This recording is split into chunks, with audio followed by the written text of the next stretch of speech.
You're gonna be one of the stars, John. I want to get paid. John, you're one of the stars. See, you're like. I want to get paid. Oh, remember, your voice went out again. Yeah, it did. Oh shit, I got it. Hold on. Yeah. I think when I said I wanted to get paid, you unplugged me. No, I got you. So, John, you're like, I don't know if you remember in The Source back in the day. The of course, the magazine. Okay, they used to have that. Listen, I know Fab Five Freddy. Okay.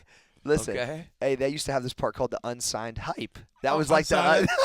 Hey, I'm bringing it back, Mo. So basically, you're like the unsigned hype on YouTube, John. There you go. Because you are must-see TV, my brother. Hey, there you go. There you go. Ain't that the truth, Reese? Oh, it's real good. All right, so hey, welcome to everybody. We're gonna restart. I think that kind of stuff's still funny, and Jeremy could use it. But we'll actually like do an official start too. I don't know what we're talking about yet, but that's okay. Oh, are we starting right now? Yeah, we kind of already started. That can't be a start for the show. No, this would be the start now, actually, currently. But see, what's interesting is some people. We have to do the normal intro. Well, we're gonna do normal intro, Okay, but I'm saying is some people might. This is B-roll. Correct. They might want to listen to that part because they think about your golf swing and it could be funny. Hey, we'll go. I'm gonna fucking show you that swing. Can't wait. All right. What's up, everybody, and welcome to another episode of Business and Biceps. And you better wake your ass up, because on today's show, once again, for the second time, and now every time, we are in person, and I know you can tell our audio sounds better. I know Maurice loves it. Yes. He sounds still raspy. John Fosco sometimes yells so loud that it cuts out, but it's okay. We've got the monitor ready for him. Other than that, we're just having a great day. We can't wait to chop it up today. So, of course, it's brought to you by FourSigmatic.com, FourSigmatic.com/bizbuys15, and the legend Mikey Scola at shop.bstseafood.com. We'll give you 15% off there. Use the code BIZBIS15.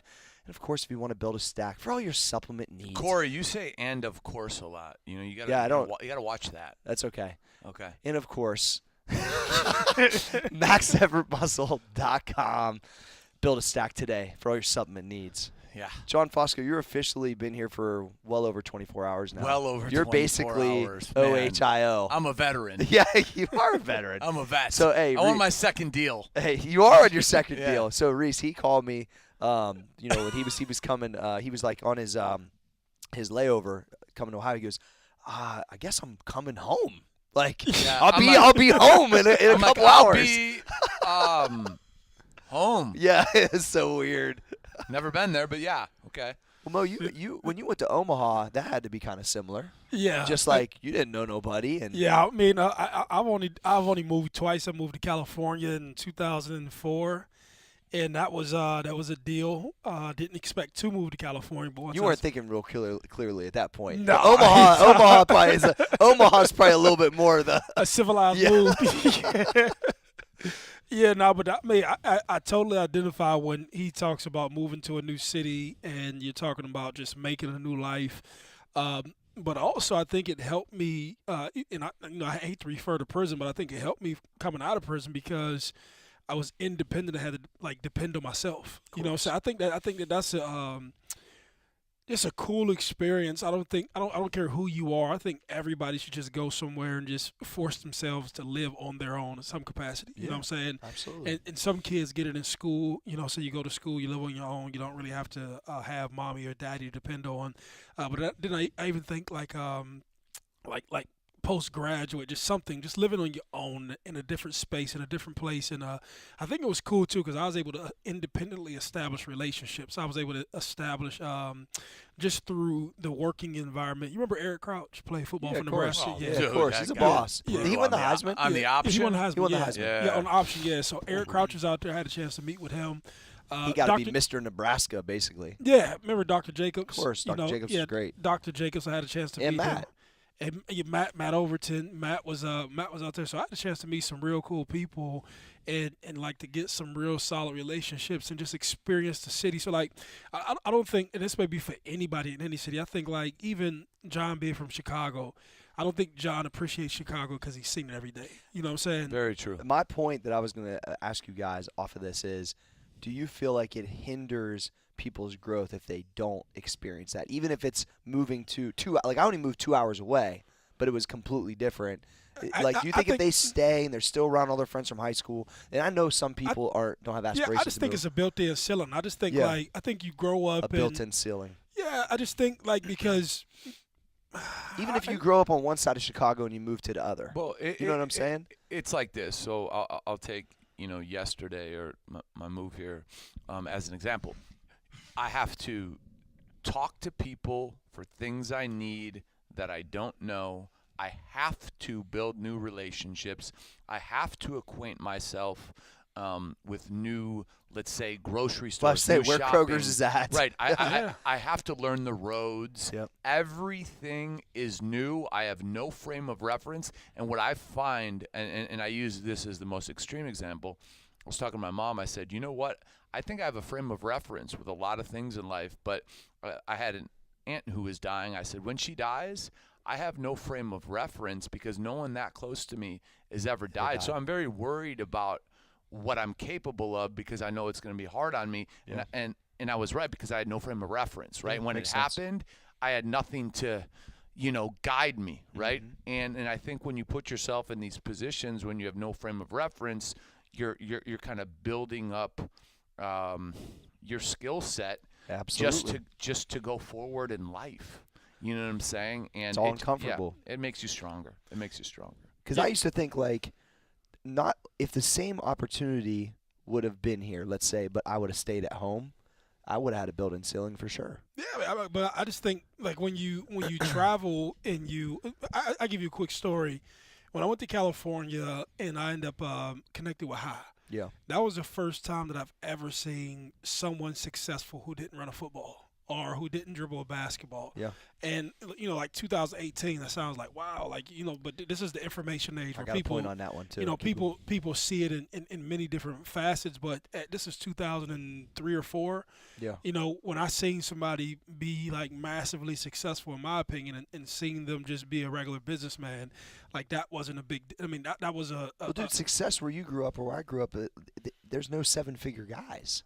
No, I mean, success to us was just if you went to General Motors or Delphi or one of those industrial plants, T coal mine. Yeah. And if you worked that and you had a middle class house, that was as good as it gets. You know what I'm saying? And then it went from there to you had the Bartlow family, the Cavelli family, the Cafaro family, and now these were a lot of Italian mofos at Youngstown, boy. So, but these dudes own fucking Panera Bread and 49ers and all these things. And so you couldn't even just think about this south side of Youngstown. You hear about the DeBartlows on an NFL team. You can't even conceptualize these dudes. Just think about this. At one time, it was the Cafaros and the DeBartlows on 15% of all American 15% of all commercial real estate, commercial properties. Right. This was early '80s, and so they were the ones who first built the malls. One of the first malls in America was built in Youngstown, Ohio, and so. Wow. You can't you don't even have fucking grocery money and these motherfuckers are buying malls. You know what I'm saying? Just you know what I'm saying? Right. There's a big jump. So you maybe in Chicago maybe you see more guys who are affluent, but to the point I was making earlier, him moving here or me moving to Nebraska, right? I can go experience Nebraska and appreciate Nebraska for all the culture and all the pockets, right? Yep. He's going to be able to experience Columbus different than somebody from Columbus because I'm an adult now. I don't take something for granted. I can appreciate the arts area. I can appreciate downtown. I can appreciate the arena district from all those little districts down. I can appreciate the people. Yeah. John's 100%. Already talked about that multiple times. The people blow me away, and every time, even last night, I had, your truck. I had 3 guys come and help me with that TV that they weren't making any commission on it. No. One dude asked me after he put the TV in the car, he goes, if you get an email about my service, he's like, if you put 5 stars, he's like, I might be able to win a vacation. So could you put 5 stars? Of course you can. It's so innocent, right? Yeah, it's innocent. Dude, I don't see that anywhere and John's anymore. awesome at his email, but he will try to do that email for you, buddy. For that guy, but my whole point is just when you deal with that every day, you soften up. Of course. As a person, and it just feels healthier. Oh, dude, way healthier. Yeah.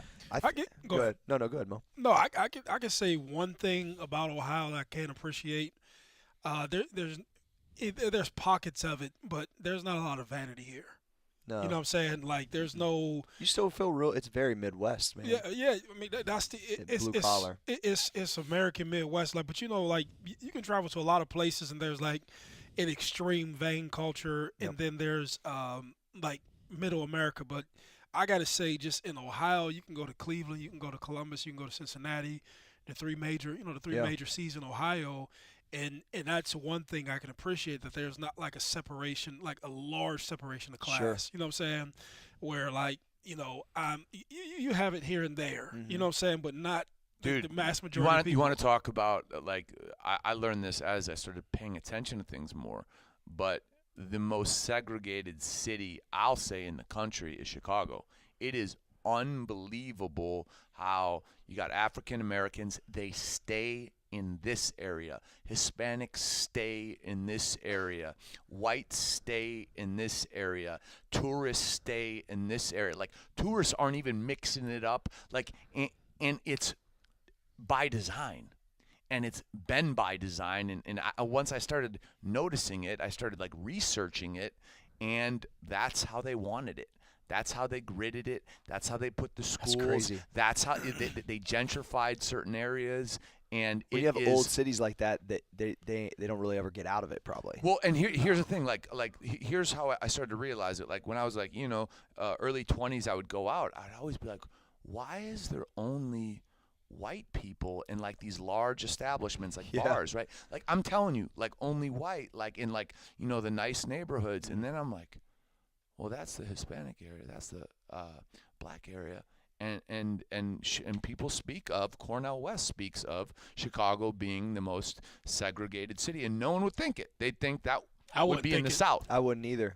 As he's telling me this, I would have never thought. Now, if you're telling me like some Mississippi, huge, Alabama, of course. I mean, yeah. Hey, when I would be in the South from time to time, I would be uncomfortable. Like, man, shit's still like that down here. Like, it's like, dude, it's crazy. I'm gonna tell you. So I went to go speak to the Alabama football team. This is 2015, maybe summer of 2015, and I ended up getting booked to Mississippi State. Okay. Right. So Tuscaloosa and Starksville, like, are probably like a 3-hour drive, and so everybody knows me. I drive everywhere. Right. Sure. I get down to Alabama because I didn't realize Alabama was just a short trip. Yeah. Go down, and it's actually an easy drive. I get to Alabama, but I'm driving, and it's the nighttime. So by the time I get to the hotel, I don't see anything. I get up, speak to the team, but after that, now it's time to get on the road and get out of there. I'm going to just tell you how crazy this shit was. Okay. They were showing me around on campus, and they was like, oh, these used to be the slave quarters, right, where they turned it into dormitory. Oh, okay, cool. Fucking weird. So, like, you want to It's the history of it, I guess. But jeez. But I was like, all right. And look, I was like, all right. You know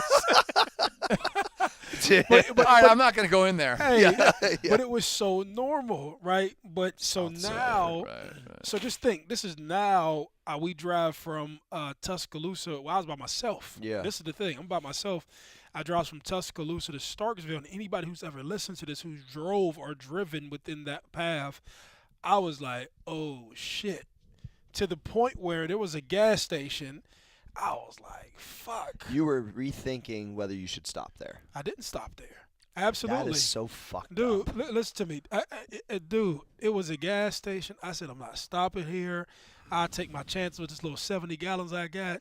And so then take my chance. Yes, but then you get out there for real, and you're like in the fucking backwoods, sticks. Right. So gas goes from. It turns back to clock about 50 years, which Dude, or longer. About. Dude, I know. Dude, gas go from like 250 to fucking 525, and it's legal extortion because they like, we the only thing out here, motherfucker. You know what I'm saying? And so as you're driving, you just like real like, man, let me get out my car, let me pump this gas, let me get the hell out of here. Hey, listen. Real quick on that. So I was just in Gainesville, and if you're outside of the university area, Gainesville is a swamp. It's backwoods. Same thing happened to me. I went to go get a Monster at a gas station. I didn't even pay attention, right? I step out. All I hear is like the loudest, I think it was Future, rap music I've ever heard. And this dude's just sitting back on his Cadillac staring at me. And then he's got his two homies behind him. Then I look to my right, and there's like 4 kids on a bike, you know, and they're staring at me. I'm like, oh shit, let me get in there real quick. And I walk in, they turn around, they're staring at my back, right? And then I walk in there, the clerk just staring at me. I grab my monsters, I put them there. She said, go ahead, then pay for it. I'm like, here's the money. And then I give her my card. She starts talking to her friend, and she won't ring it up. And she won't ring it up. I'm sitting there like nuts, like, what the fuck should I do? What the fuck 2 minutes goes by. She goes, Chase Bank. She's like, if anyone tries to rip you off, they'll fuck you up. And she swipes my shit. She goes, now go get on out of here, white boy. Like, straight up. And I got the fuck out of there, bro. Like, it was serious. Bro, like, just so we can all agree, everything below probably fucking Ohio is like that. Yeah. My man. Dude. I get it, brother. Unbelievable. I don't get scared, but like these dudes wanted me to know that I was You're in not the wrong welcome spot. there. I was not welcome there. Hey. But it's a different whatever's going on down south, and it has not allowed people to progress. It is crazy to me how it. I mean, dude, absolutely. But we take for granted Yes. the place that we grow up in. We Yeah. take for granted the relationships. they still think they won the Civil War down there.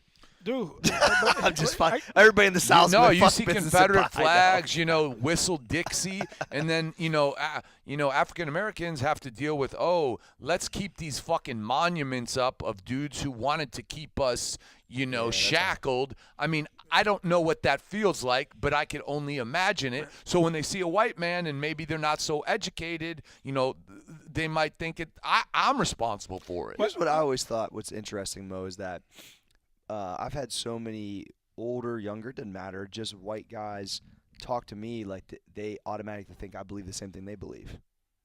It's happened to me so many times. I mean, That's a good point. It's a good point. I mean, I can see it happening. And maybe it's happened the same way in the African American culture, but it's almost like just because I'm the same color, and I don't automatically think what you think.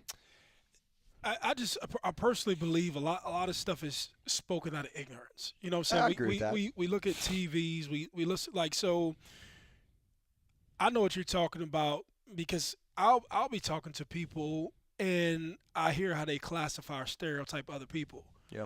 Right. So sometimes I always say this all the time. I say there's a privilege I get because I'm an athlete that other black dudes don't get. No question. You know what I'm saying? Yeah. And you understand that. I totally understand it, but you're more socially acceptable in any circle. Strictly because I play sports. Yeah. You know what I'm saying? And there's a level. How does that make you feel? Like when you're talking to someone and like, dude wouldn't give me time of day if I wasn't number 13 at one point in time. How do you feel about that? I feel like this. I can go through a roller coaster of emotions, but it's real because I still feel that way, right? Because I've experienced both realities. I've experienced when I wasn't nothing. When I got done playing football, I wasn't shit to people. You know what I'm saying? Commercially. Like, you can't run a football and that's anymore. how they treat you, too. But so that's the honest way of how they really feel about me. So I've experienced, like, I don't have to guess. You know what I'm saying? Like, that was a real thing where if you're not entertaining, like, you have no value. You know what I'm saying? Mm-hmm. Is it hard to trust then? Yeah, brother, listen, I don't trust anybody. Okay. Listen, I don't. Amen. Hey, Mo's one time amen to that. He goes like, I don't really fuck with a lot of people, right? No. That was Mo's friend talk to me one day. Yeah, listen, I just don't. You know what I'm saying? Because like, I'll speak to that because I don't want to lose a thought. Then I'll come back to that. The reason that I really just don't mess with people, I rather deal with people when money isn't involved. You know what I'm saying? Because when money isn't involved, I think that's a large part of our friendship. There's no money. There's nothing. We started it that way. I told Mo, like, hey, I already deal with so many athletes and do all this stuff. Like, I just want to have a positive environment for him to, like, get better as he moved here. So I don't need nothing from you. But what happens is everything can be about how you feel about somebody. So prison gave me that. There's nothing in prison than a relationship and a word. Yeah. Right? So you can just have a good relationship with people and there's like nothing to break up. But when we throw the spoils in the middle, then it becomes like grab, grab, grab, grab, grab, grab, grab, grab, grab. Hence, hey, whatever, Corey, what I say, whatever makes this right, whatever make you happy, cool, keep it that way. That's how this whole thing happens, because you don't want to lose that, and you start to realize that means more than other stuff, because we can all get together and go make money. We can stop this, get together, go make money elsewhere. You know what I'm saying? But you can't just start a relationship everywhere. You know what I'm saying? Because we're shitty people. But to your point, with people saying, hey, I mean, when the relationship change as the status changes, it used to piss me off, right? And then now it's like, that's just who they are. You know what I'm saying? Like, there's no value. Like, so Maurice Claret is an entertainer to them. You know what I'm saying? And so it's like a musician. He has a hot song out. He's my favorite. He doesn't, fair weather. You know what I'm saying? But then you have people who, the people I try to search out and find for are the people who appreciate who you've created memories. You know what I'm saying? Or there's fans, and I'm telling you to this day, there's people who will walk up to me who will tell you that year, and they'll go through plays, they'll go through details, they'll talk about the marriage, they'll talk about their kids, they'll talk about them being fans for forever, they'll go through the whole history, they'll talk about money they saved up to go to the game, they'll talk about like, man, the whole different experience. It's just so for me, what I value as just an individual, you know, I'd rather play for Johnny, and I always say this, you know, because I got it from Walter Payton. You know, so Walter Payton was talking about playing his ass off for all the people who really couldn't afford to come to the games, and when they were coming to the games, right? He said that's why he trained. But I identify with that because I would rather appreciate the guy who sits in row Z, section 59, who work at fucking Kroger, who probably saved up 3-4 to come paychecks. to one game that year. Yeah, come to one. And saw you ball out. Yeah, but that's a major moment. You know what I'm saying? No question. But it's no difference than the kid who really don't have a bunch of money, who's listening to this podcast, who's dreaming like, yo, I want to get on, and you happy that you can give him real information. You know what I'm saying? You happy to, like, that's when we talk about, like, fuck dudes selling this bullshit. Those are the dudes you speak for, because that's like the realness of it. You know what I'm saying? So for those people, like, all right, who gives a fuck? You know, and like, I think there's an innocence that you just believe that everybody cares about you and that everybody loves you, and then you get hit with the hard reality, like, nah, they like what I do, they don't really love me. So I think that's a personal letdown. But then I think like everything else, everything like just cleans you out. Like like they say, suffering is all part of purification. You know. The wave of emotions, Reese, that you've experienced are just so public. Man, I got to tell you, just as I think about it, and even as long as I've known you and as much as we've talked, it's just like, it still kind of trips me out, bro.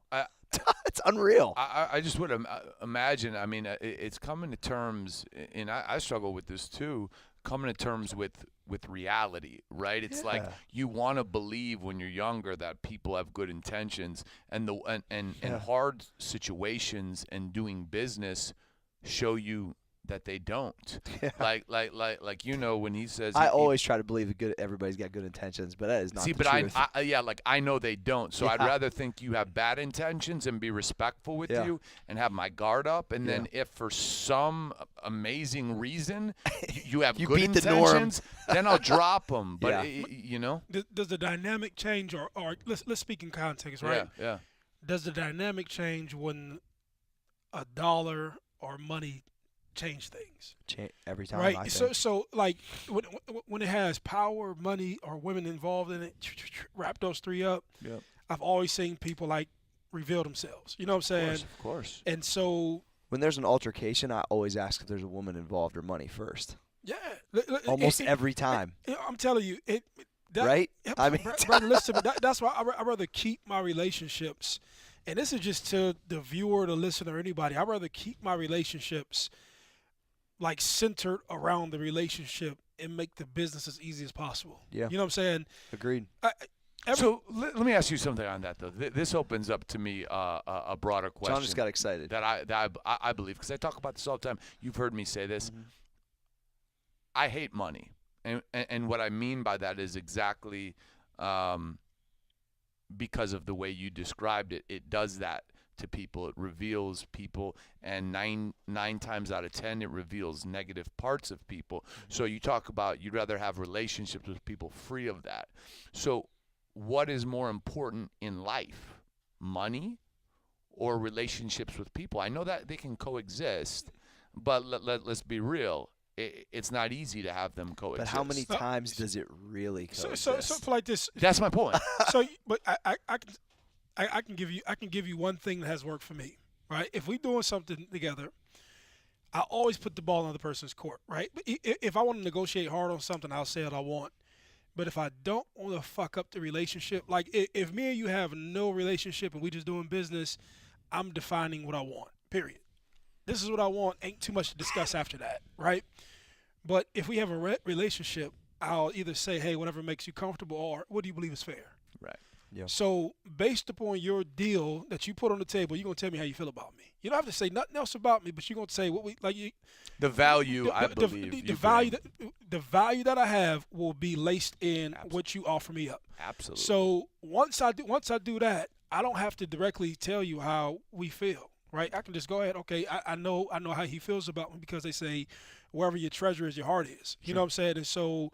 And if everything has to be driven, if everything is with us in our relationship has to be driven off of you making everything or you taking more or everything like that, this is probably not going to last too long. You know what I'm saying? And that's where I'm at. So there's not too many people who've lost everything. Like I lost all of my fame that I worked for. I lost my freedom. I lost my money. I lost my family. I lost everything. Literally everything. There are some people who lost all their money.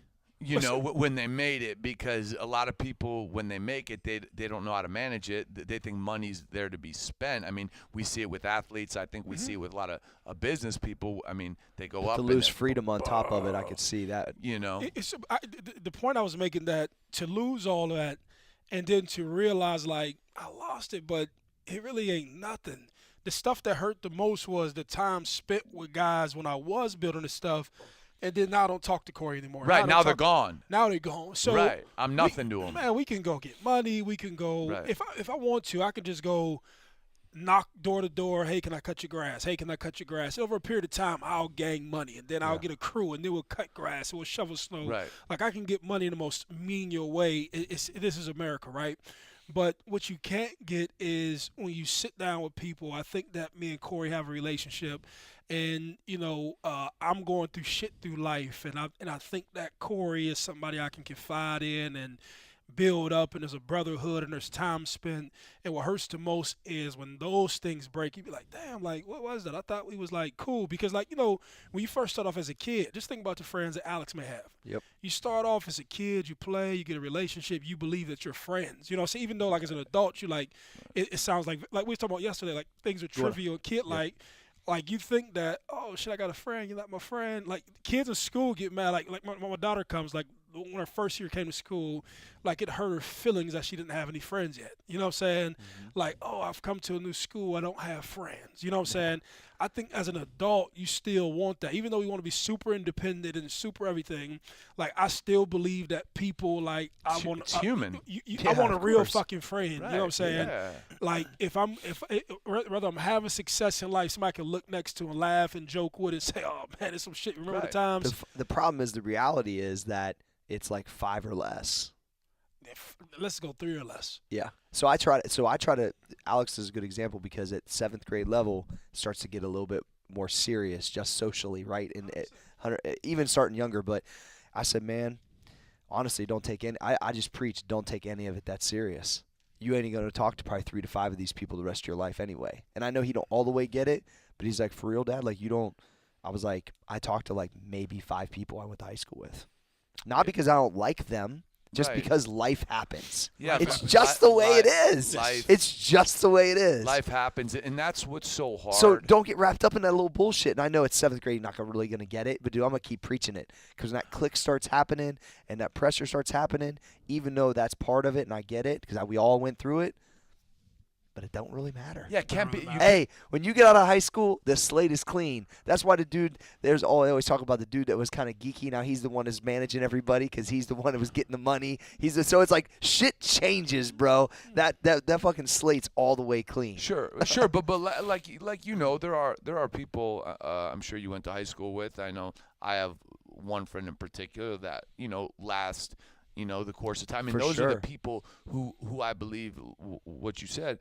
who understand that life happens. Yeah. And I'm on a mission to be a businessman, and he's on his own mission. Yeah. And we don't see each other no more. But when we talk, it's like two brothers talking. Probably like you never, like you just pick right back up. Right. It's just, it's love. Yeah. Hey, bro, listen to me.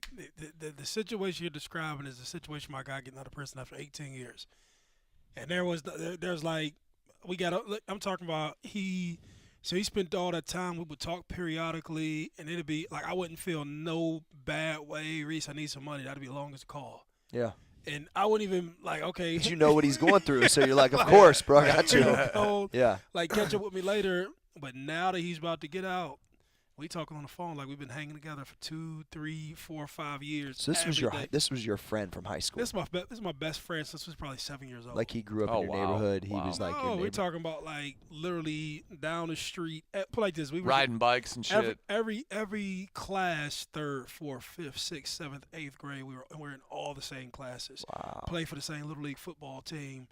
Like nothing to be proud of, but got arrested together. You know what I'm saying? Like. You was doing everything together. We did everything together. Yeah. Like, families putting us on punishment and telling us to stay away from each other because we all get together. Yeah. Stupid shit happens. Same friend you fighting. You know what I'm saying? Yeah. Like, now you're going to have to fight to keep him, like, to help him adapt, Reese. No, yeah. But so I don't believe it's going to be as hard as I may believe. I think the different thing that I'll have to navigate is having, for a period of time, another grown individual coexist.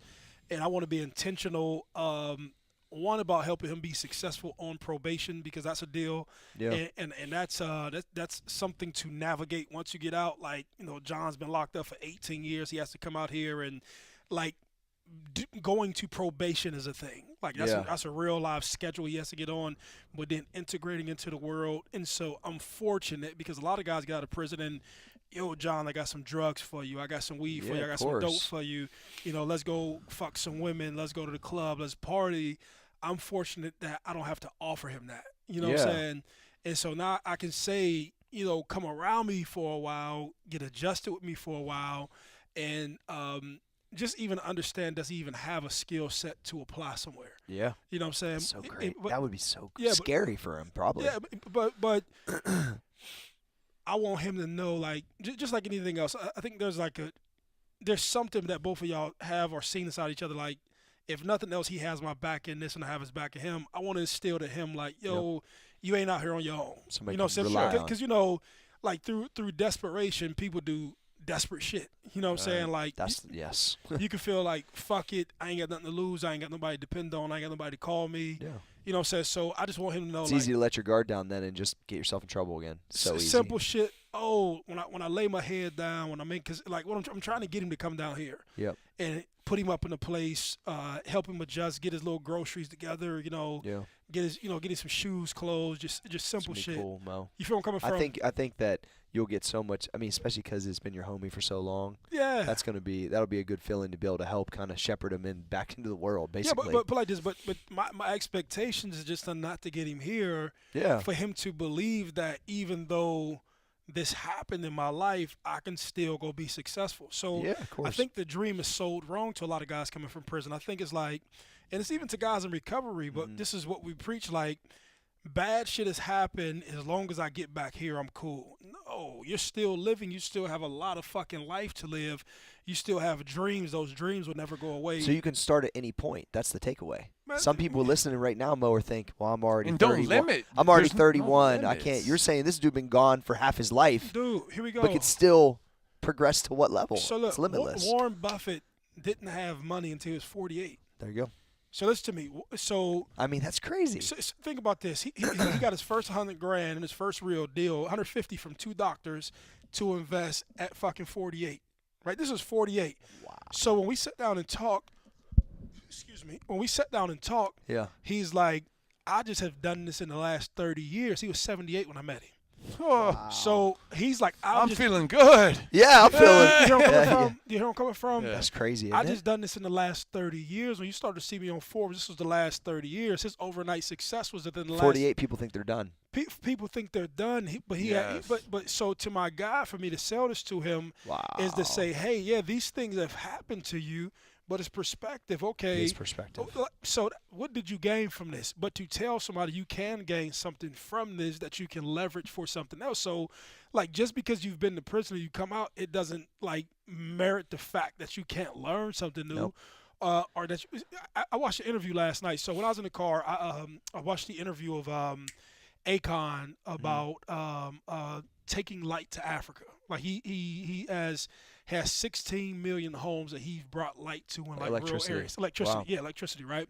From solar panels. Okay. And so he said he said it all started from him going to his grandmother's house, and he said the way he grew up in Senegal and the way his grandmother grew up in Senegal, it was just like, you know, no electricity wasn't a thing. This was the way of life, right?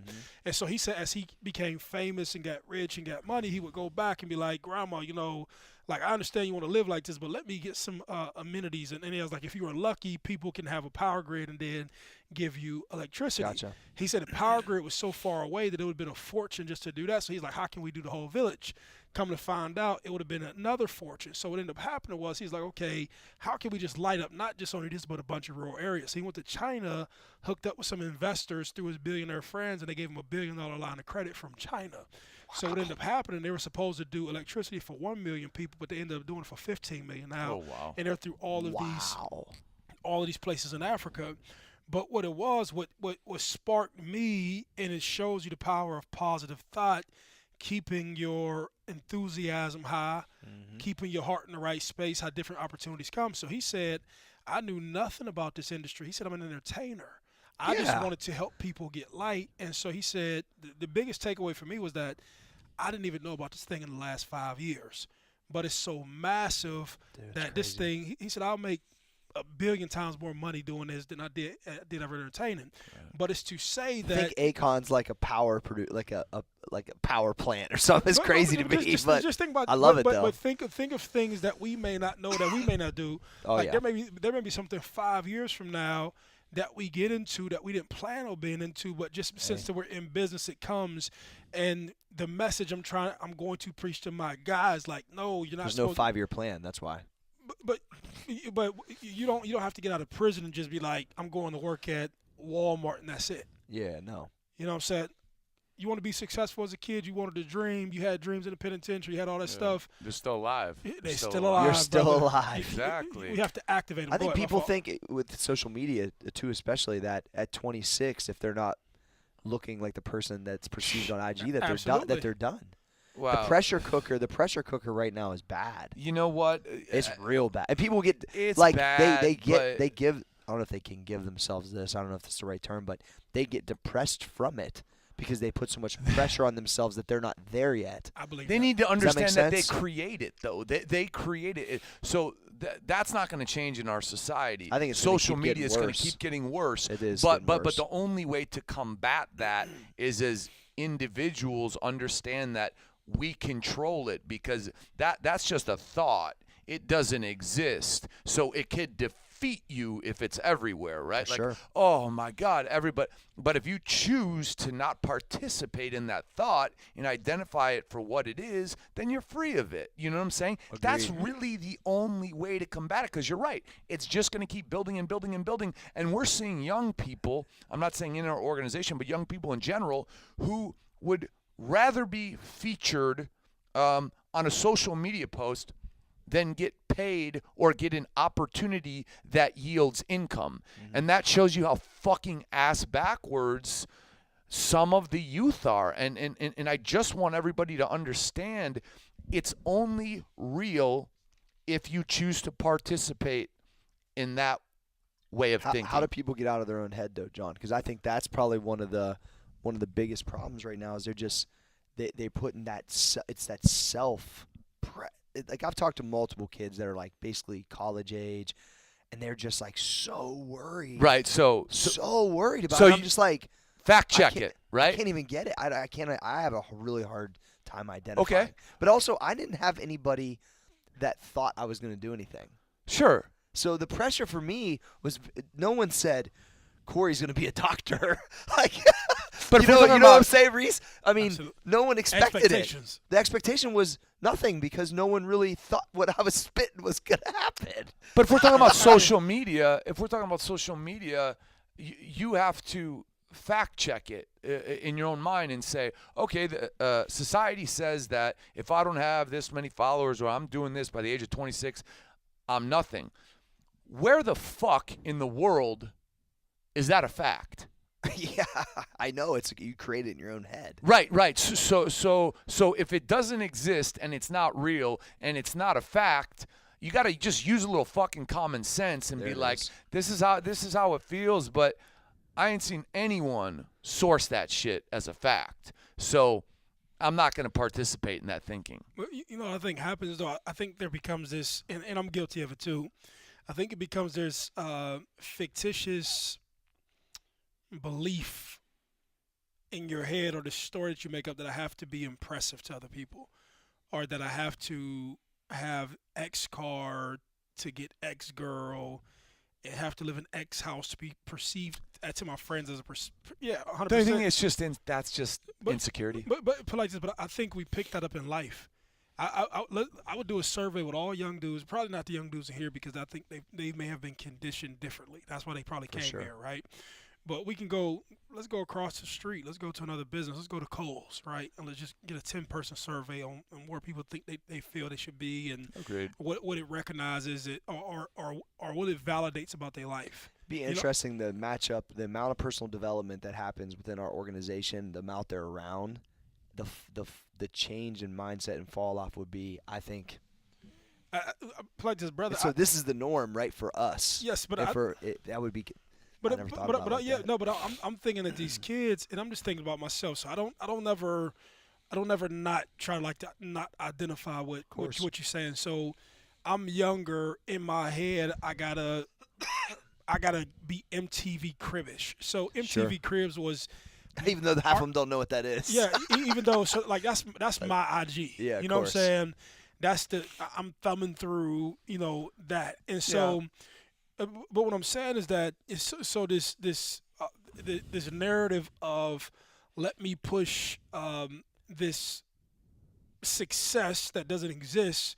I guess what we're trying to say is that even though MTV Cribs was entertaining, it was still some bullshit because Half the motherfuckers was broke. yeah, half the motherfucker. But those were people who went out and actually had real massive success. Yeah, now they whether did. or not they Yeah. Kept it. Yeah. maintained that it. is a difference. So Yes, I mean, yes. just But to the listener, real the quick. pressure is the thing I want to hear from you guys, though. How do they quit? That is the fucking. Well, they haven't had massive success. So if you're on Instagram and you want to be looked at like you've had massive success and you haven't done shit, quit being a fuckth.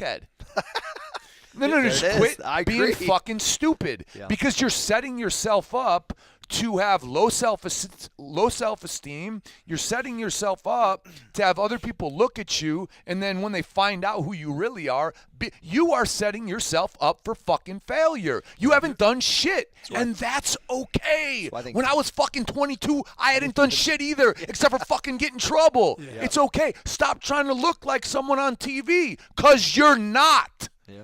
Fucker. No, I mean, but I Man, them think sound waves is deep, boy. Johnny's ready to go. He No. hit the top of the line. no, but I think what he's saying is true, that too many people focus on looking like they have a thing going than actually having a thing going, and that's either Hey, having a thing going is way easier. There's no stress to it. Yeah, it's but- just but- there. but- Having a thing going is real. but when you're in the process of building it, no one wants But to be pe- seen so, while building it. And but I people That's know the what- cultural problem. But I think they do. So here, this young dude that comes over and sees me every couple months, he's a trainer locally. He said, man, he was having trouble with content. I said, well, what are you trying to do? He said, well, my dad has this spot. It's actually not too far from here. I can build my little gym out of the back of it. He said, but it's in terrible order right now. I said, well, why don't you document you rehabbing it, every piece of equipment Make you that a get for thing. it, and guess what? That's what what I love about this cat. His name's Alex Costa. I see him every so often. He just goes and does whatever I say. Just do it. Same as Jason Newland did when he opened his gym, and he went and did it. And now I'm seeing on Facebook. You know who's commenting? Oh, hey, do you need some extra dumbbells? Oh man, it's looking good. Oh yeah, by the way, maybe my kids would want to come there. Just document the process. Well, Show how yeah, hard that's- it is that you're there painting the walls, that you're redoing the drywall, that you're doing. Dude, No, people so want here we that. go. That's not the norm, though. I know Right. it needs I- to I- be. Yeah, Right. I don't believe that's a norm, and I think that I wish I could have fucking documented my shit except for some Polaroids I got. Yeah, I mean, I mean, but like this, the point I wanted to say was that, or I think, or not the point to answer your question. The way I wanted to answer your question was to say that the kids, to Johnny's point, or to add on to what Johnny was saying, was that focus on getting a thing going, either selling a product or doing a service, and doing it consistently where the money comes off that feeds that lifestyle. yeah. I think there's just so much time in wanting to look like I have a lifestyle. It's like I'm pretty sure we've The all passive assets pay for the liabilities if you want to take them on. brother, the It's passive the fucking rich dad poor dad 101. People are not, they're not even aware that if you said anything, that probably was the most important thing you said today. Like, to understand, how do you build passive income? How do you build assets? How do you build cash flow? How do you build those things and then leverage those things with credit and everything else to have all that shit? You know what I'm saying? I just want to say something. I kind of think the word a lifestyle is kind of a lie too, because it's to implicate that once we have success or achieve financial freedom, that like you live this life. You got the same problems, you got the same headaches, you got the same family, you got the same everything. The only difference is you might drive a nicer car, you have a bigger house. You get to do some cooler shit sometimes. Lifestyle, like you still You're have right. problems. Yeah, you're right. More money, more problems. Like we talked about the other day. It's like I don't really believe in like lifestyle. Yeah, sure. There's some people who can keep everything together perfectly, but show me 10 of them, right? Show me fucking 10 of them. You know what I'm saying? I don't fucking buy the lifestyle. I buy the work. I buy put in the work. I buy document the process. I buy let's Document make the it process. cool. Good. Let's make it cool for young people to say, I'm out here working hard. I ain't getting paid shit. That makes you fucking tough. Yeah. Everyone Yes. wants to be a tough guy. That makes you tough. Absolutely. Working your I ass wanna off and make not it- getting paid. I've been trying to make it cool to get up early and work hard for a while. Just show people consistency. That's really the sauce. Yeah, but That's- it goes beyond the gym. You know, Yeah. for the But gym, I'm it's just awesome. I'm talking Yeah. about in general though, like just that's just what you get up Showing with up every day. intentions to do. Yeah. Yeah, and Here, like check this out. So last night, I went to see Ghostface, which was awesome, from Wu-Tang, if you're not familiar, and it was Tuesday night. I can't tell you the last time I went out. Like, I don't go out on a Tuesday night, right? Well, most motherfuckers go out on a Tuesday night. So I get home at 12 or 1, and this is how it happens. I didn't go to the gym because today was heavy squat day. I didn't want to get myself hurt. I had one beer, which I drink maybe one beer a week, max 2 maybe on the weekends. And it's like, I can understand so easy how you cannot be consistent at all. Because if you're fucking around, dude, it was Tuesday night. I didn't get up till 7. Like, you know how Wreck your week. Man, what?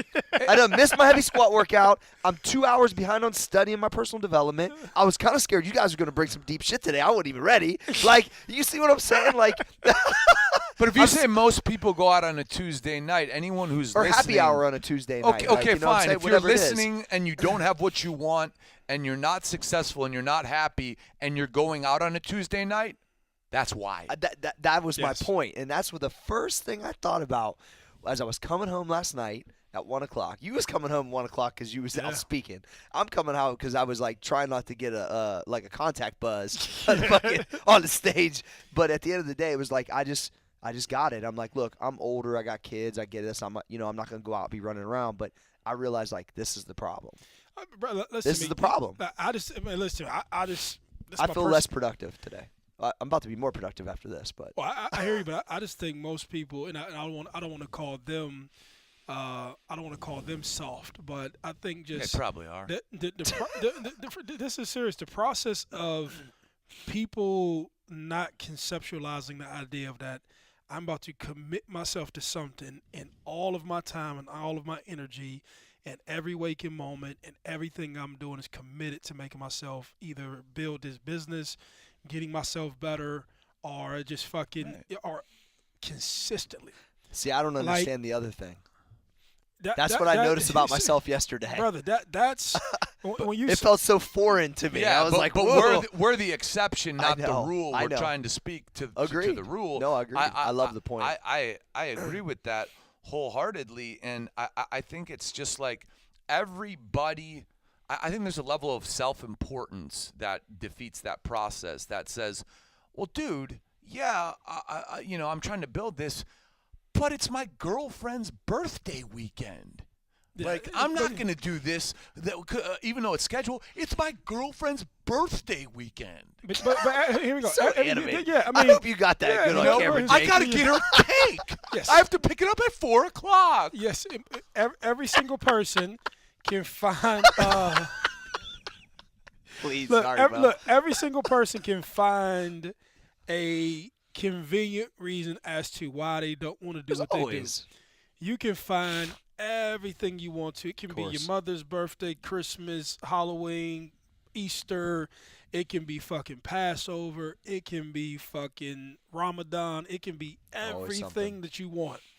But I also believe that these are the convenient excuses that we make up to say, I don't want to commit myself to doing this shit.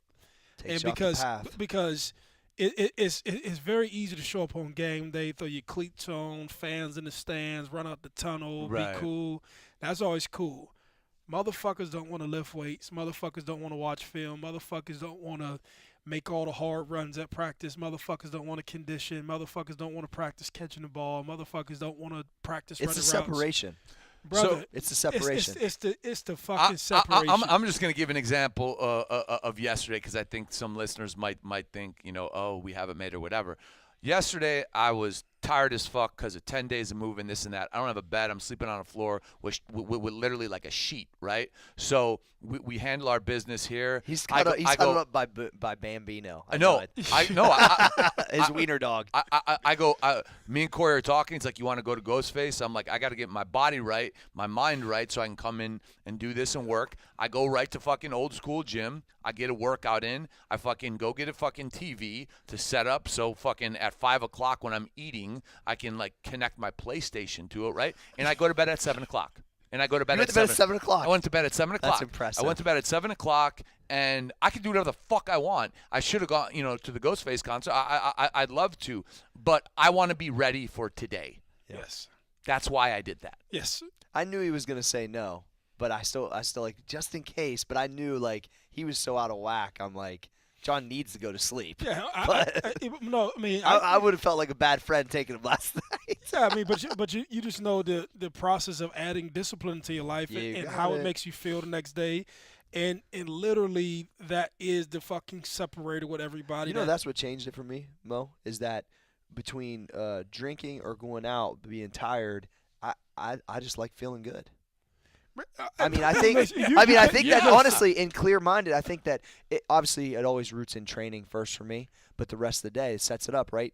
So I started to think to myself, if I'm tired, if I fucking drank, I'm dehydrated. If I'm like, I just think people, and I've said this a bunch of times, don't understand how good they could feel yes with the discipline. Yes. And so you get addicted to that in a productive way, just like others get addicted to going out and doing it. And I think that's why last night, even though I had fun, it's so foreign because I'm like, whoa, okay. So far, just feel weird. But Hey, when I was leaving one more thing, when I was leaving the house, Anna's like, hey, Dad, can we throw the baseball? I'm like, well, I'm going out. He goes, well, can we throw it after that? He don't even know what that is because I don't do it. It's not even a thing. I was like, no, Daddy's like going to a concert to see like a singer, rapper, whatever, and I won't be back till tonight. Till after you go to bed. You be in bed. Yeah, Like, that's what he said. Can we do it after that? He didn't even know. To me, that was like, okay. I don't know. This is Funny. even his lifestyle. Yeah. I don't know what I was thinking about. I was thinking about something that you was about to say. Sorry, Mo. It's all Cut good. you off. What do you think? Johnny? I think this is I good. just think that so many people, especially college kids and even after, so much of their life is consumed, even the ones that say they want to be successful, with their social life. And I think For sure. there may be no greater enemy to success and progression than prioritizing your social life and putting John this Fosco told me I can't have any gold friends. not saying that. Just fucking with you. I'm not saying I that. know you're not. Your social life, like, oh, I got this barbecue. We're going to our friend's lake. You got da-da. Listen, I'm not saying that shit's bad, but I'm saying if you want to win on a level that we're talking about, that shit is what you sacrifice. Now, sure, you do it here and there, but it's like this man. There's an obsession with going out and what are you doing this weekend? Like the phrase, what are you doing this weekend? I mean, how often is that spoken amongst young people, amongst everybody? What are you doing this? I'm focusing on my business. What the fuck are you doing? Yeah. I'm at baseball. Well, I Still focusing on my business. I mean, but I don't think that you're honestly, like that. I don't think you're focused on your business until you have that same fascination that you have, or that you have had with your woman. Okay. Like, when you first get with, or when Yeah, you of first got course. Rachel, like, Just in everybody love, knows. so in love, I couldn't do anything. I couldn't even go to school. You thinking about her, calling her, Literally. talking to her, want to spend time around her. Everything is Dude, I centered would around- work in the coal mine, Mo, and work 15 hours and drive straight to Cleveland. No. Go see her and then come back for the next shift. Not even go but I can, but just but just think about that in comparison I to know. max effort. Yep. Right? And if you don't have that sort of love for what you're doing where it's on your mind all the time, you're thinking about it. Like, I literally think about this shit all day, every day, twice on Sunday, 15 times on Thursday, all day. Yep. And everything that I want to do is centered around my business. And I don't think that people are that committed to say, okay, like, hell or high water, like, I'm in this. I'm figuring it out. You know what I'm saying? And so the look option. from if I did figure that shit out and I did have it being successful, I think the look is a lot more easier to attain because I can grab things and look rich, and I can grab a cute Instagram photo, and it's easy for me to post. I like your Instagram photos. Yeah, you I know, do too. I do too. you could be a I fucking, like the one with the heavy bag. yes, but Yes. you can be a fucking poser, Of course. on the internet. pose Most on this motherfuckers are sacrifice. posers, dude. Yes. It's like everyone takes pictures like on vacation or like after they stood in line for 3 hours to meet a celebrity, like standing with my homeboy Bieber, Yeah, you know, and it's just like, dude, you're a guy and you're 28 and you stood in line for 3 hours to meet this little punk. Let me tell you like this, and I'm gonna speak for I'm myself. glad who came to mind first. Just saying. Lord John. Bieber. I'm just speaking for myself. After 2 days on vacation, Yeah, man. when you're a real motherfucker You trying to freak get out. money, you like, and this is Hard. just to anybody watching, listening. Yes. Hope Rachel So ain't listening. true. Motherfucker, 2 days, you like, all right, cool. Did you have your fun? Did you have Yeah, your fun? was the beach cool? Listen, I'm ready to go get my money. I'm ready to go right. get my business. And it's Right, not to say right, fuck you, Right. but, the reality is Yep. that this isn't I'm 4 days. A long weekend, and I gotta try to get through the next 3. Not That's 'cause what I mean about lifestyle, right? People think lifestyle. Like, okay, I went to New Zealand. I was gone for fucking 14 days. I didn't talk to John I went for fucking 12 days. crazy, dude. I ended up Hey. fucking fighting with my girl. I went nuts. People are I like, went hey, fucking the guys crazy. in the office like a weekend, like, you talked to John yet? I'm like, this motherfucker dropped off the earth. Yeah, Literally. He was on the other side of the I earth. was fucking in Lord of the Rings. You know? what's the time separation? Oh, It's like shit. It's like the thir- next day. Fucking, Well, yeah, it is the next day. I think it's 13 hours. That'll probably fuck anybody. Yeah, dude. But I mean, I guess that's all I was saying. Just like, if a person takes anything away, it's just to assess. And I wish we can provide them an assessment tool to see that, or to ask yourself, am I taking this shit serious? You know what I'm saying? everybody's level of sacrifice in their own brain is different. A value scale. A value scale. How valuable is your friend's barbecue on Saturday when you have shit to do for your business? Put a number on it. Like, but for like just like, I would say that's what I did last night. The Ghostface experience was, in my mind, more valuable than my squat workout this morning. that's why you wouldn't. That's why I went. That's why. And that's why I posted a bunch about it, because I was so excited. And I There you didn't go. stand in line. Maybe I was like 3 people in line. And he's not my homie, but I did take a picture with him. But I put like this. I just don't. I don't understand people who are not committed. I don't understand people who complain. I don't understand. I just don't understand that shit. It actually is aggravating to be around people who so complain a fucking lot. Because you can't change it. No, but the flip side is that you can commit your this is the great thing about fucking America. Like, you can commit yourself to something in America. That's why they call it the greatest place on earth, right? We can sit here and talk about all these social ills. We could talk about race. We could talk about classism. We could talk about all that other shit. You can talk shit about Trump. We could talk shit about everything. But the fact still remains that in America, if your ass focuses on something, you can actually have make whatever it. you want. You can't. Like, It's all there. aside from everything else, No? we can like, all that other stuff may be conversation into how we operate in America or how people feel and value systems. But I don't care. In fucking America, you can find a place that you want to go to. You can say, okay, if I commit myself to something and I figure it out and I work my ass off, that I can make myself more into what I am. And so I don't know everything about third world countries or how everything else is done around the world. I can only go off of documentaries or what you see.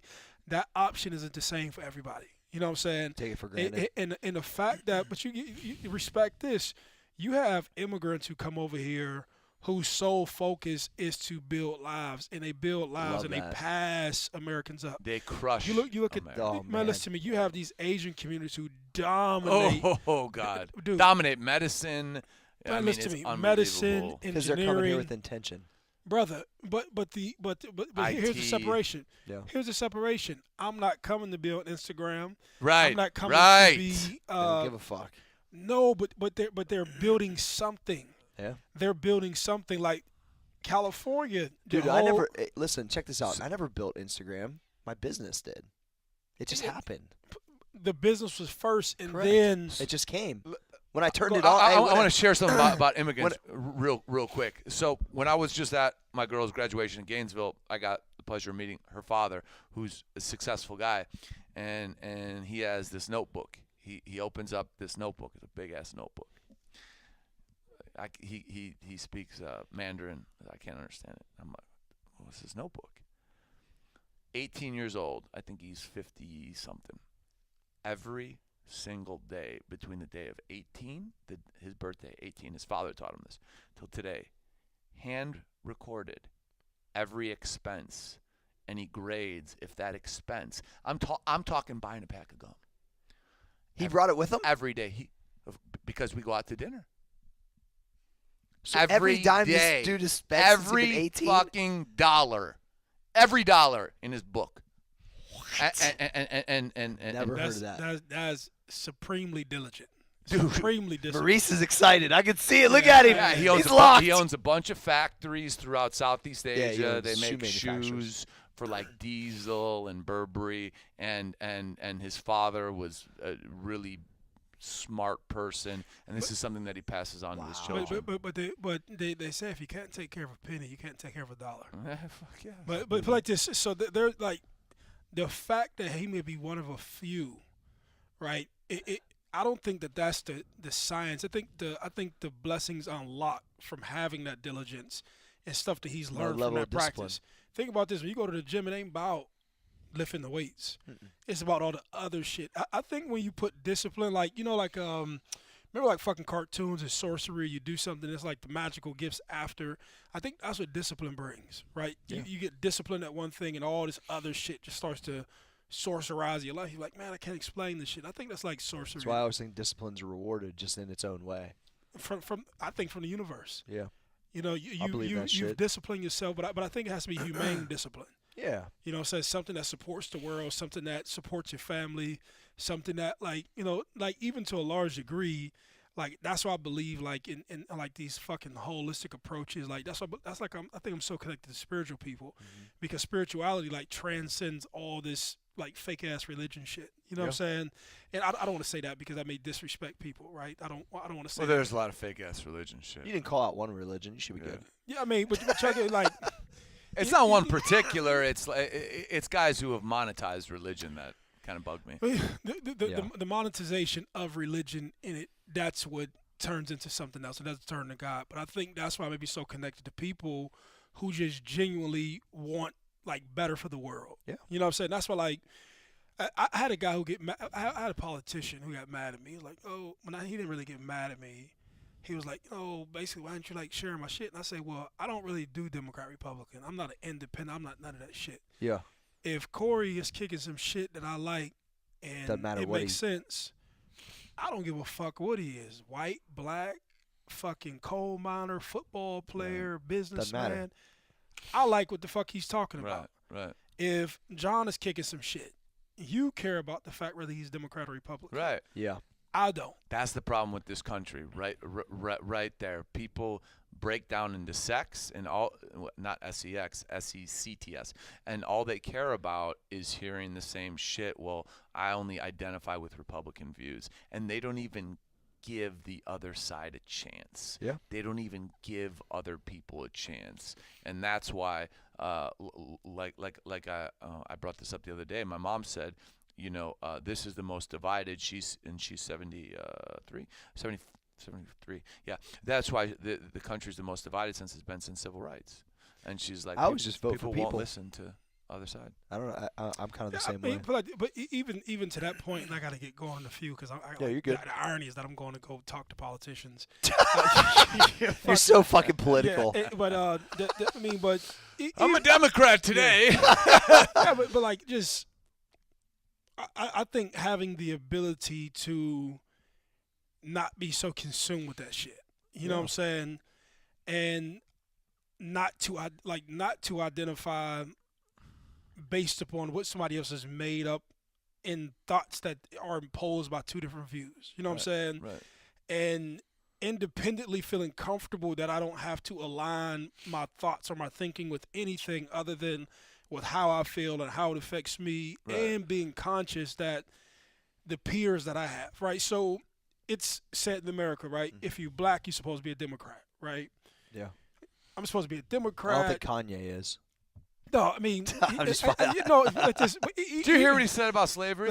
No, I don't even want to get into that yet. I was just that was a bad comment. Here we go. No, so Mo's gonna be late for his shit now. But I'll speak to that, and then I'll leave you alone. So like, I can believe in some capacity. Like even when he said that, right? Do you know what he said? No, Yeah, I just know he was tweeting some crazy shit. No, he said it in TMZ's office. Okay. So yeah. if you got to go watch it, right? Yeah. But I saw it. I saw the dude that was rebuttaling to it. Yeah, I saw that. Yep. Think about it like this. Anybody who's ever lived in Los Angeles, California for an extended period of time, you know that this is the most vain, disconnected, like... I ain't even lived there, and I know that. Brother, yeah. We're talking about, like, but you have to, like, and so I read Power versus Force, the most powerful book that I've read to date. Power versus Force, Transcending Levels of Consciousness, Truth versus Falsehood, and devotional non-duality. Like, not understand, there's no good and bad, there's only degrees of good. And you're just always on this degree of good, and he's not wrong and I'm not right. We just have different perspectives based upon what we see and what we believed, and there's certain behaviors that aligns with that. So I can see Kanye literally getting into that, and I don't want to blame them, but the Kardashian world. Of course. It's La La Land. But if you get it's but not for him. There we go. Yeah, it's all there perspective. We go. I get there we that. go. So no one's gonna think that way though. No. So if I wake up every day and this is my life, I can identify with John. I'm just this is now these people. I'm around. I was in California last time. I'll go after this, right? I'm in California last time, and I'm over my guy's house. Yeah. You have a Bugatti on the. Look, these are cars on the curb. Yeah. A Bugatti, a Maybach, 2 Rolls Royces, a Ferrari, a Range Rover, and massive amounts of fucking everything else. Sure. I remember sitting there talking to my dude Mike. These dudes have no fucking clue of what's going on in the real world. Oh. This is their reality. Yeah. Right. Same as Kanye. These dudes have... and it's been like that for a long time. That's the disconnect is long time. So I can see how Kanye can, over time, become so diluted. Listen to me, the girls that he are with, these are everybody. Just think about this. Everybody in your household not one, everybody is a massive global celebrity. Yeah. You don't even there's no frame of reference. Think of another group of people that you know can think of outside of a fucking basketball team who you wake up every day and these people are globally massive Every celebrities. one of them. Just give me one single No, sure. But how could that make slavery a choice? Is that what he said? No, yeah. Yes. Yes. So here we go. No, so that is I can see how the point I'm making, and we're saying the same thing. Yeah. He's so disconnected from his environment, from the environment that he's in every day. From Chicago, where he came from. My man, he's so like. I thought Kanye was on some other shit forever. Yeah, anyway. I mean, he called himself Yeezus. You can be so disconnected. That's sad. I just believe the sickness of America, right there. But I believe in a way, that's where people who like guys who come from the hood, they'll get money, they'll stay away, and they say, "Yo, don't forget where you came from." And it's not to say, hey, come back here and spend money and help everybody out and lift the community up. But what we're saying is, like, don't lose perspective and become somebody, like, become different and do better. But don't become Kanye. Don't lose the fact that you still identify with this reality. Or I like this reality. Or how about reality? Yes, absolutely. He's in an alternate reality for sure. Yeah, but that's I basically understand what how saying. it gets there. I'm not even fighting it myself. Like I can never. Like if you hear me speak now, you'll rarely hear me speak for myself, but you'll hear me speak for things that I've been attached to that I represent. So if I'm trying to fight for something, it's fighting or talking about guys in prison. I'm speaking from their perspective because they don't have one, right? If I'm talking about people getting off drinking and drugging, I'm talking about myself, but I'm also talking about dudes who trying to get out of it. You know what I'm saying? And trying to hit, like, I'm trying to get you to understand all these dudes ain't fucking losers. All these dudes just don't want to do this. They made it. These dudes, you know, it does happen. Oh, what motherfuckers steal from Walmart? They stole all my shit. Yeah, that's true. But this ain't, you know. I think you proved it. I mean, me being friends with you for so long. You feel where I'm coming from? Absolutely. I've always wanted. I'm a second chance guy, 100%. But the massive success that you're building and have built since of what you come from, I just know that the percentage is not in everyone's favor. But you have to. I say two things, right? Mm-hmm. In society and life, you have to lead with support and encouragement. No doubt. Right. 100%. So if I lead with support and encouragement, and I'm coming around with support and encouragement, I'm supporting you, and I only understand that because that was people's approach with me. Yeah. Like no matter absolutely. John can be right here. John goes out, John relapses, John's on drugs. I'm not going to feel no fucking different about it. Yeah.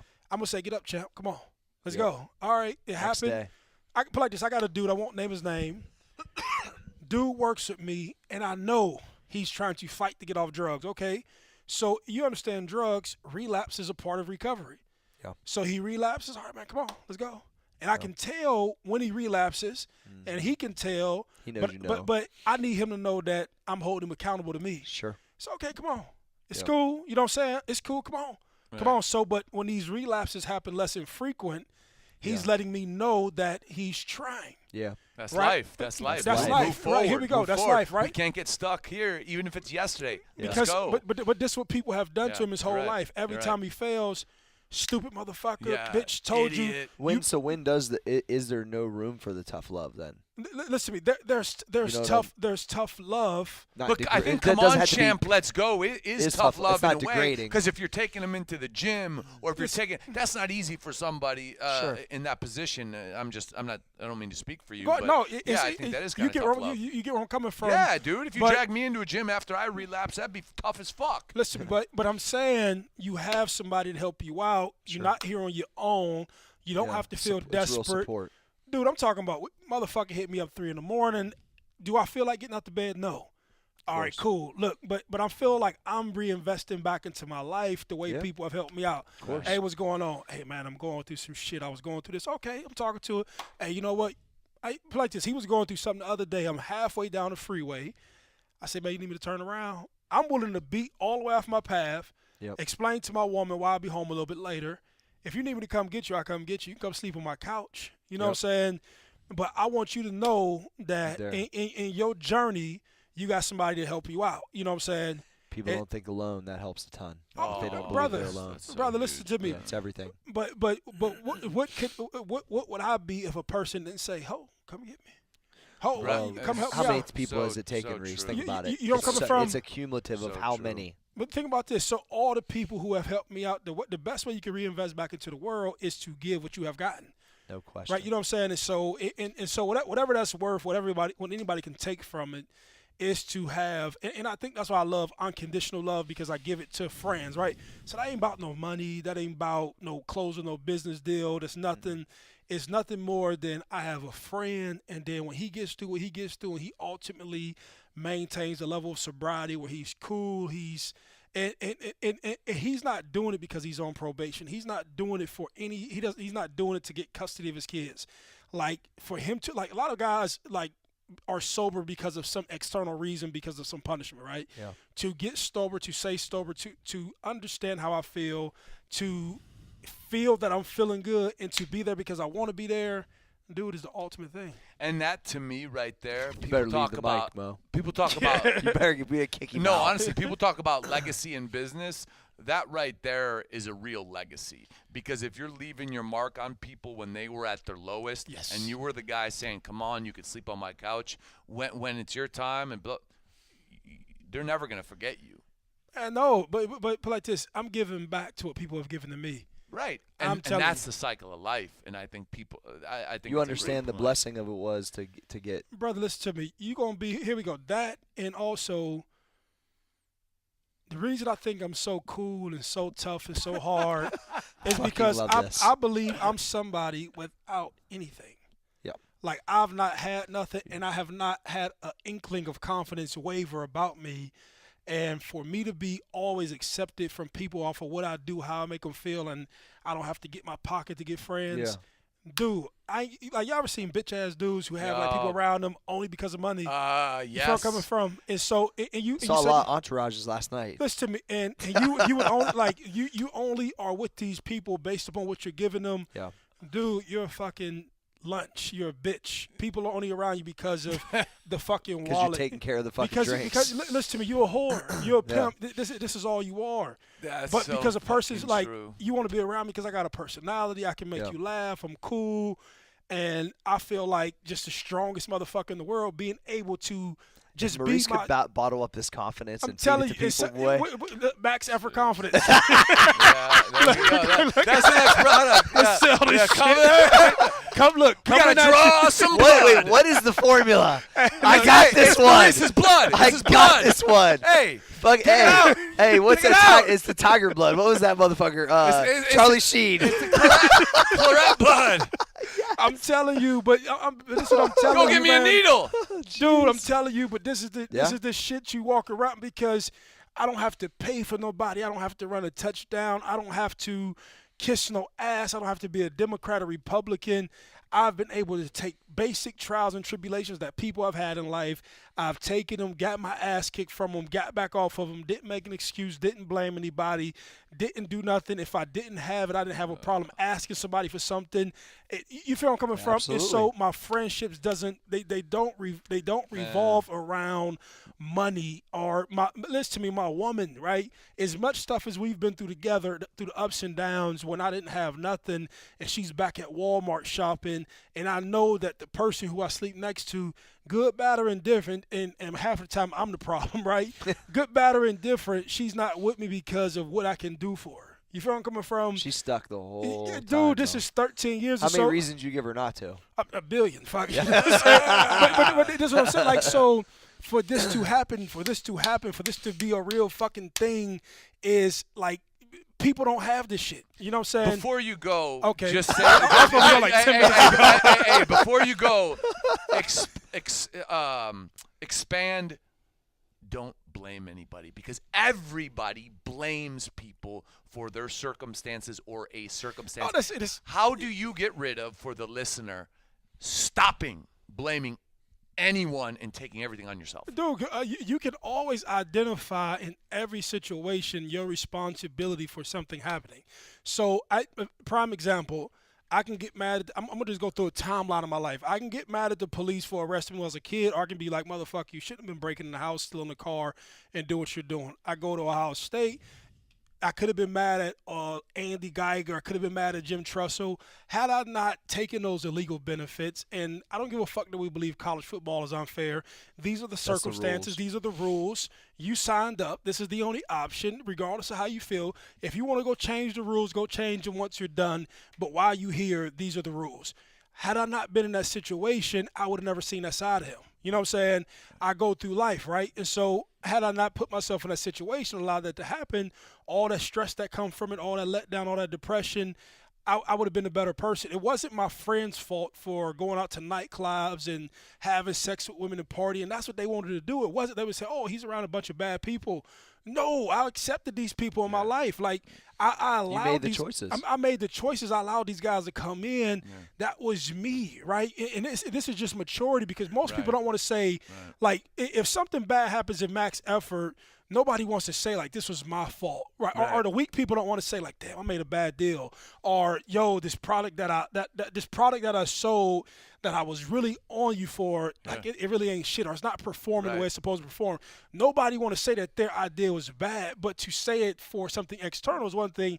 To say that you made a bad decision or put your own life in a bad situation is even worse. You know what I'm saying? And so, makes sense. Like, so for me, like, having the maturity to say I fucked up, my choices and my decisions, but you can only correct yourself when you deal from reality. Right, like, because we all fuck up. We all fuck up. We all make bad decisions, but Yes. it's the ones who stiff arm them and try to get them away that never grow. But here we go. So, and I'll really go after this. It's Okay. it's no difference than I don't believe you. And I don't know why I just thought about this. There's no difference with the what do you call those things, like a car diagnosis machine, right? Yeah. You go to the car, you plug your shit plug in, it in. and it tells you what's really Tells wrong. you the issues. And you address what's really going on. The car fixes it, goes down the road. Almost to a point in life when problems come, those are like your diagnosis machine, or if that's the People fucking word. diagnostic. Yeah, people diagnostic problems reveal to you who you are, where you're at, and what you need to recorrect. And so as long as you keep on deflecting the shit, the fundamental behavior never changes. The fundamental thinking never changes. The fundamental anything never changes. It's not until you You're not addressing it.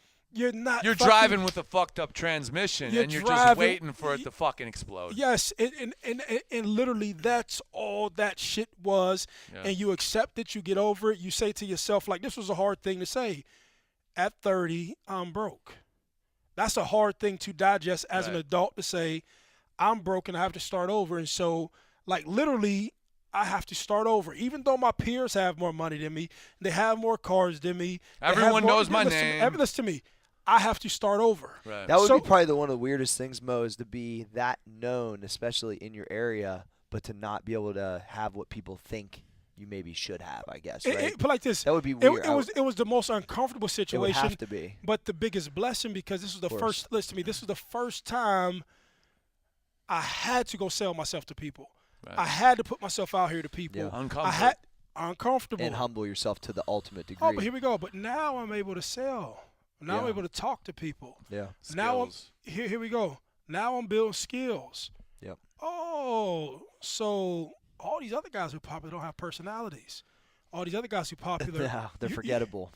We've talked about this before. So all these other guys could just run a football, catch a football, throw a football. What's interesting is the amount of confidence and the amount of humility is very rare for what, because you talk about, I'm so cool, I'm so sweet, but I would sell books at the state fair. Yes, because that's where you was at. You know who one of my favorite people? Huh. My man, listen to me, the Socratic approach. You know about it? Socrates. He drank the hemlock. Listen, my dude. Don't give him the hemlock. But here's what Socrates did, right? So good. All right, John think he's the shit. Well, let me bring John to this open stage, put him on the microphone, or get him in front of the village, and ask John questions. But just to let John know he isn't the shit. Right. But then let me be humble enough to say I don't know shit. Yeah. So my approach to life is very Socratic. Like, I don't think anybody's sweet. I don't give a fuck who you are. Yeah. I don't give a fuck. Everybody's got time to Listen work, to me. boy. I don't think anybody, but I do think you're putting out there that you're the shit. I know that I'm more of the shit than you, but I don't think Dude. You know, Listen, I hear about this fucking guy Gary V every day. I don't comment on him because to me he's noise. I'll keep my mouth shut about him. But my head says like, fuck that dude. I'm better than that dude, and I'll fucking prove it. Like I don't look up to anybody. Yes. I just try to get better. I don't give a fuck about anybody. Yes. I just try to get better. Competition. But listen to me. I feel the same way. I really got to get going because if not, I'll be late. And be late. You can't be late for your political. Hey, don't drink the hemlock. That's hey. Well, Hey, good job, Mo. see all y'all later. Got my little bag. All right, homeboy. Appreciate Well. you. Yeah, man. Of course. Good work, man. Just set the mic on the couch.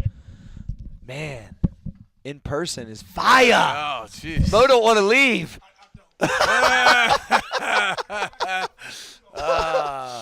What do you think, Johnny?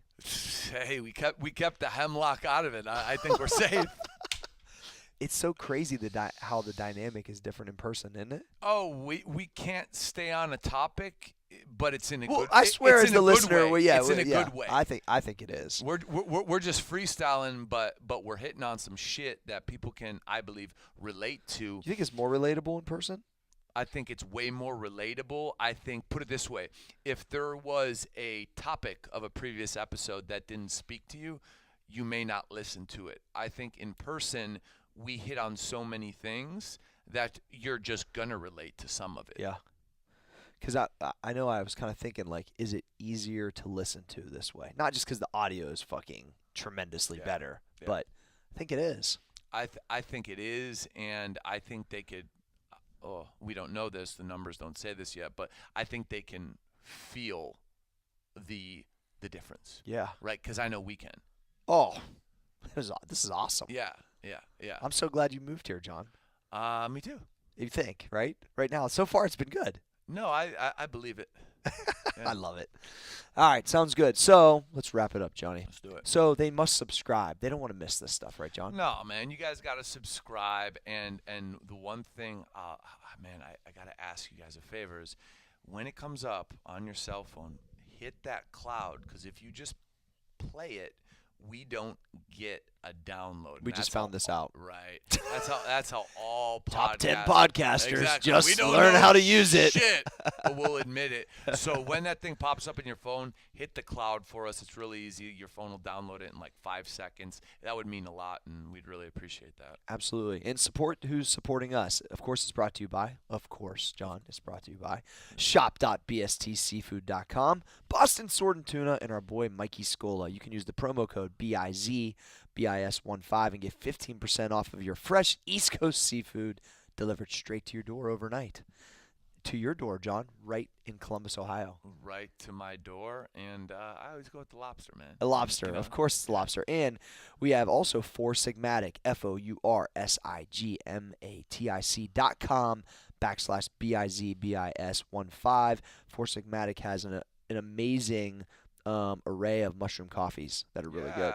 Mushroom coffees. They have hot cocoa mixes, and I think they have products for anybody who needs like that warm morning drink, that pick me up, and to be able to provide a discount for our listeners, I think is awesome. And their mushroom coffee with cordyceps really gets your brain going in the morning. Pay attention to the branding Seriously. too. Everybody here is entrepreneurs. Like we're going to interview the founder coming up, and I think it's going to be pretty awesome because I want to talk to him about branding big time. Absolutely. And honestly about the formulas of these things, because this is something I didn't really study that much in my formulation years of work, so it's kind of cool. MaxUpForMuscle.com. Make sure you guys, if you have any supplement needs, I bet we can meet them. I know we can meet them. You know, any 3 products intermixed, which is a word, I think, John. I'm not sure about that. It could be I don't know. We'll look that up. But actually, Paul Pavlich would be good. Paul Pavlich would. He would be real. Paul, I swear. Paul, can you comment, please? I know you're listening. Paul has earned the right, if Paul will fly out here, to at least get a 5 to 10 minute spot at one point. Don't you think, John? At least. Paul has earned it. Yes. Okay. Paul, that's an open invite, man. Yeah. I guarantee he'll do it now too. Paul's earned It'll be good. Tell them about podcast influencer, John. Then we'll get out of here. Yeah, absolutely. So you guys know our journey's been 2 years in this thing, and just like every one of our businesses, the amount of knowledge we have gained in 2 years on the podcast space is insane. And we're about to build a studio because of it. So cool. And Podcast Influencer is a business that we came up with simply to help people get their voice out there, because everybody has something to say, and podcasts provide people the ability to speak on tiny niches or huge things like news and sports. And if you have, listen to me on this one, if you have a podcast, we have a product that is the most effective podcast marketing tool in the world. We're first to market on it. I promise you, if you have, let's say, a 5-star rated podcast or something that you know is good content,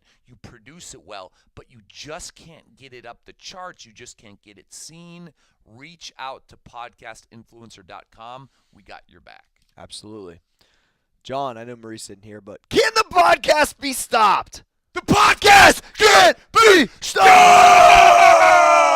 Alex Sweary, oh! That's amazing. All right, let's do halftime. That's 2-1. It's halftime, John. Boston Sword and Tuna, Four Sigmatic, Cool. podcast influencer, Awesome. MaxEffortMuscle.com. Sweet. Yeah. So, what? I know you eat a lot of snapper. Yeah, red. Yeah. Is it red snapper, John? Hey, it's all snapper. And flounder. I am a founder. You are a flounder. But John, I know when you order from shop.bstseafood.com, you order for 2. My eyes are No, closed. you 'cause I'm order. thinking about it, but you can't tell you because my order glasses are so black. You order for 2, John.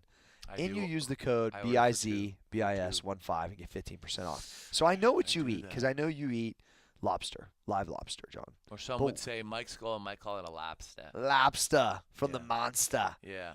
What does Bambino eat from shop.bstseafood.com? Oof. Because Bambino has an oversized wiener Yes. for a wiener dog. Yes. Well, So what is he feeding that thing, some John? people connect oysters Ooh. to penile health. Okay. Okay. Is that Bam's secret? It might be. Scallops also might be. We have to take Wow. into effect the fact that he's a 10-pound dog. With so, a 3-pound wiener. Yeah, I mean that ratio it's like a blue. It's ungodly. It's like a blue whale. Yeah. Okay? Yes. So he's a special guy, but scallops and oysters. I'd say. Scallops and oysters for penile health. Yes. I didn't think that shop.bst seafood would ever think that would be the read, but good for them. It's a muscle, baby. Scola, eat more scallops. Mikey, you need more oysters. I love it. All right. John, I know that you said with Four Sigmatic there was one of the products you do like to drink at night, or that your girl enjoyed drinking at night also. Yes. It was the cordyceps or the elixirs. I always get them No, confused. it was just their OG flagship Okay. mushroom coffee. She gave me a little bit, and I started dancing. Okay. Yeah. Which you still haven't done it on made air, by me- the way. No, it made me dance, and I actually dusted off my my NSYNC CD. Yeah. So. Bye, bye, bye. Was that them or Backstreet Boys? Well, I think you tried out for one of those bands. I think I was. If I could sing, I would. But back to Four Sigmatic. I would have been in a boy band. Back to Four Sigmatic. The reason I started dancing, and I didn't dance to NSYNC. I danced to much better Sure, music right. than that, but I am a great dancer. The reason is because, man, it got me jacked up and focused.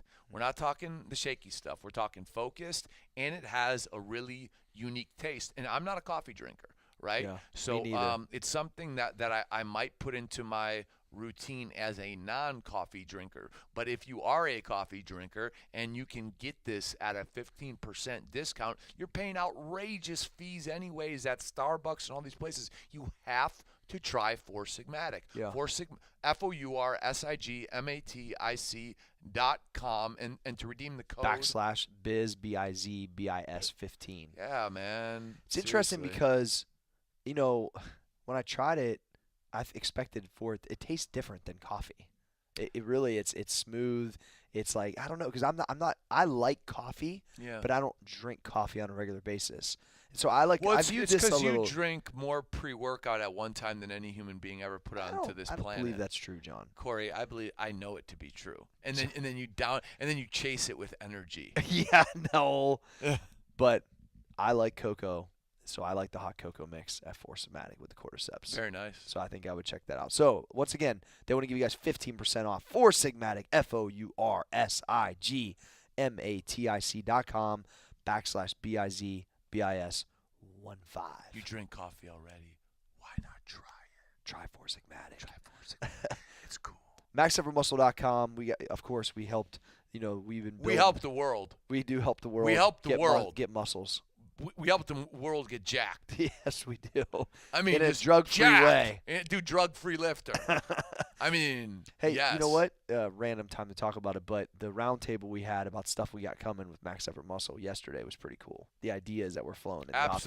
Absolutely. It was a great day to kind of like expand strategy on what we're going to do, and it's exciting because we have so many new things coming, new flavors on best-selling products, as well as new categories of products. And just talking about the experience and the content and the guys in the office and everybody having a voice, and it was really cool. It was, and I think having everybody participate and share their ideas gives us a better idea of how the marketplace is accepting it. But I think there's a lot of people that change the world, and I think we've changed the world with this brand. Yeah, I mean, I'm getting people ripped. So I'm being asked to run for president. Okay, in 2020. Put you yourself think Maurice would Maurice support me? Maurice would be your running mate for sure. No. See, the funny thing about Maurice is he'd be like, I don't know. What's your message? What's your message? Of course. All right, tell them about Podcast Influencer. Let's get back to the show. Yep, Podcast Influencer. Listen, if you have a podcast, I'm going to start there because we have the best marketing product for podcasts there is, period. We have a first-to-market product that will get your podcast seen. And if you've been hustling like we have, man, for 2 years, and you're struggling to get up the charts or be heard, and you have a great show, a great production, a great voice, contact podcastinfluencer.com.